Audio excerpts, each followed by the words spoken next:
Incorporated, we are organizational behavior and structure, entrepreneurship and human capital consultants. We, on this channel, deal mainly with the impact individuals, groups, structures and processes have on behavior within organizations and society. Today we're going to deal with a very simple matter. It's simple but important. The matter of onboarding human capital, meaning bringing on board the people you have hired to work with, and what you should tell them, why you should be onboarding them. Human capital is the most important asset any organization has, because without human beings, nothing works. Everything is for human beings, by human beings. Everything else is a tool, although we tend to take the human beings for granted and think of the other assets like equipment and tools as the important ones. It's more like that person who counts everybody in the group and forgets themselves, which is a very common mistake. You tell somebody in a group to count the total number of people there, almost 8 out of 10 people will count everybody else and not count themselves. That happens too in organizations when the people in the organizations do not consider the people who work there in the organization as important. It's also the fact that people talk back, and we tend to delete from our memory or our minds the things that bother us. So when we are thinking of situations, we try to forget the things that really bug us, and most of the things that bug us are actually human beings. So you are responsible for an organization and you are doing the accounting. You can see even in our accounting reporting, we rarely report the people. We report the numbers, but the people are not the numbers, because any 20 people are not the same as the other 20 people.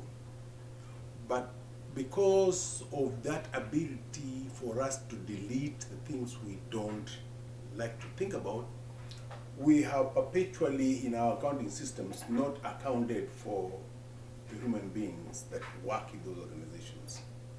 It's as if a company would work with anybody in there, which is not true. So that is a stock for another time. It's something to actually think about. Consider that the numbers organizations give do not include the people who work in those organizations and the value they would give. We value an asset and appreciate it or depreciate it, would give it a premium for how it could be used or how it would be sold.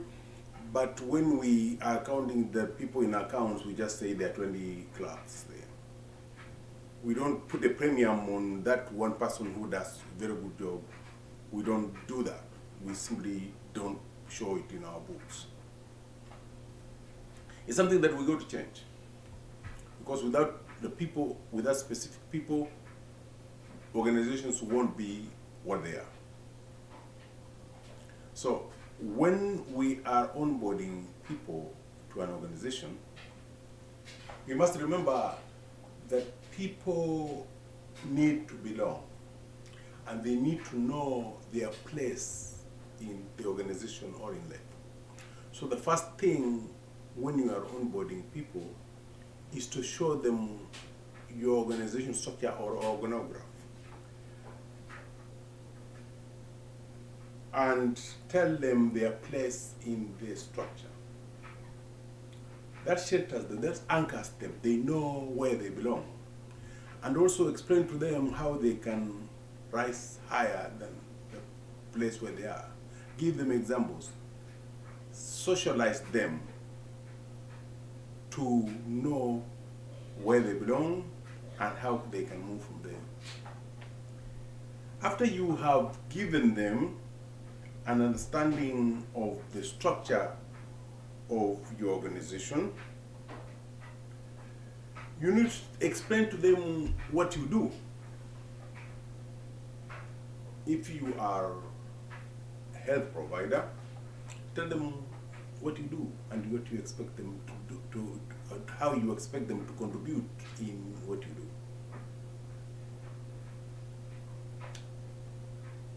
Always anchor your discussion on them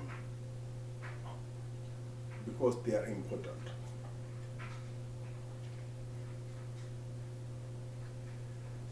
After you explain to your new recruits your organization structure, their place in it, and what you do as an organization in general, and what they do for you to contribute to what you do. If you are a manufacturing industry and you have hired an accountant, you have to explain to them how the role of accounting contributes to your manufacturing. If you are a hospital and you are hired a nutritionist, you have to be able to make them fit in that puzzle so that they know that they are important.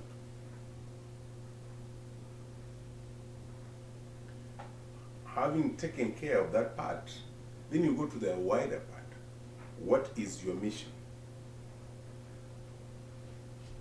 What do you want to achieve? Why do you exist? Why does your organization or your company exist? You need to define and tell your people from the time go your mission so that they can internalize it and also it becomes their mission.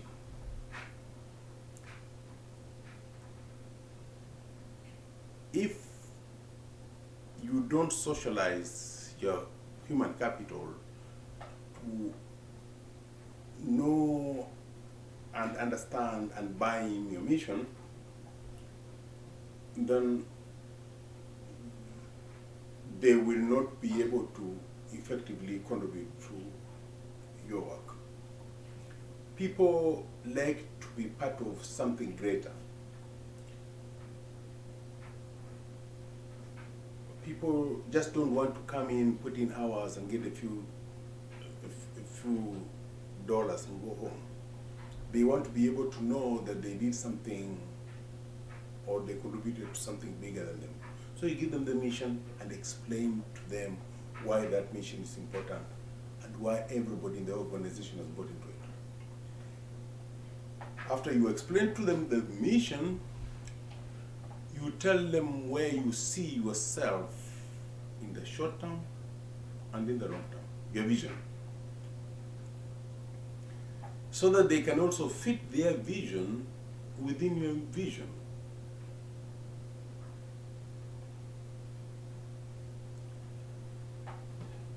When you have been able to tell your people, your new people, your mission, your vision, and they have internalized and fitted their mission and vision within yours, and that your mission and their mission are in sync, and your vision and their vision are in sync, because there will come a time when they divert, and if they do divert, then you separate, and that will be good. So as long as your vision and your mission and vision are in line, you stay together, you contribute, and you mutually benefit, and that's the important thing. After that, you have to handle the values of your organization. The values of your organization must be in sync with the values of the people you hire and recruit to retain. If they are not, it's not a good thing to try to fit, because it won't work. So most of the time when people are doing onboarding, everybody seems to be bored. They are bored because it is the same paperwork, it is a lot of paperwork, a lot of stuff, but people don't understand where this is going. That's why you need to make sure that your orientation is meeting the needs of the organization and meeting the needs of the people who are being onboarded. After that, you tell them their rights and responsibilities, your rights and responsibilities as an employer, and the rights and responsibilities of the people you serve. There has always been a tendency to say the customer is always right. But we know that human beings are fallible. In which case, the customer is always right is a recipe for disaster when the customer is going to put your employees in a bad situation. So the responsibility of the rights and the responsibilities of the employees, the rights and responsibilities of the customers, and the rights and responsibility of the employer must be specifically stated out. As what is the red line? Which line can a customer cross? Which line can an employee cross? Because everyone is fallible. The customer is fallible, the employee is fallible, the employer is fallible. So that's why at orientation, on onboarding, it's good to make sure that everybody understands what their rights and responsibilities are. And particularly for employees, because they are going to be there to take care of your customers. And they have to know that you will have their back when the customer has overstepped the line. It is not enough to say that since the customer pays, they can do whatever they want. That's not possible. It also says that an employee cannot do anything to a customer, just they must understand what their responsibilities are and what their rights are. And starting with that at orientation or onboarding is key to the success of your organization. After explaining the rights and responsibilities of all the stakeholders in your ecosystem, then you have to provide contact information for reporting illegal and unethical practices. Okay?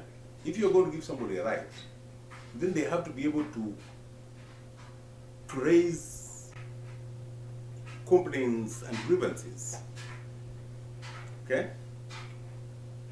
to somebody independent, and providing them the information of how to report those things should be part of your onboarding processes in the first day of contact. These events are key. This information is important, and when you give it, you must mean it. You must mean that if a client has a grievance, the employee should be able to give them the contact information, or the information should be publicly displayed so that the aggrieved client should be able to see it and provide his grievance. And there must be a process to follow through. If an employee is aggrieved, they must have a contact to call so that they can be able to get their views heard independently. Then there is finally the matter of what information is available for public disclosure. Every new employee must know what information is available for public disclosure, and make sure that they may not disclose company or organizational confidential information unknowingly.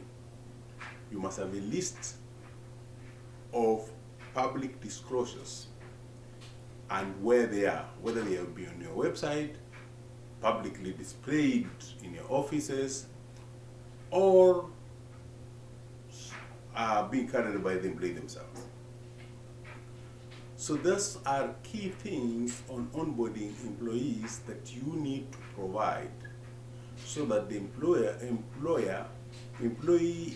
and employer might know where they stand with their customers.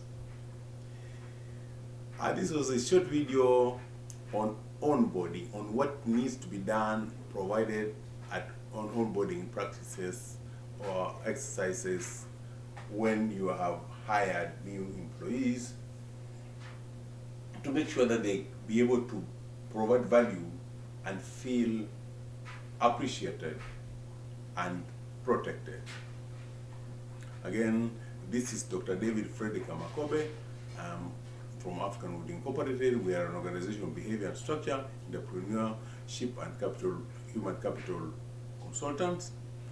On this channel, we talk about the impact individuals, groups, structures, and processes have on behavior within organizations. Today, we are dealing with onboarding human capital, and those are the things that need to be done or said or provided to new employees as they join your organization, and why they should. If you need help onboarding your organization, your new employees, or how to do it, we can be able to help you. So, thank you for watching this video to this end. We'll ask you to subscribe, to like, and share, so that we can be able to spread this to ensure that we recognize human capital as a very important asset in organizations, and not keep forgetting it like people who in a group will count everybody else and forget themselves. Thank you very much. We will see you in the next one.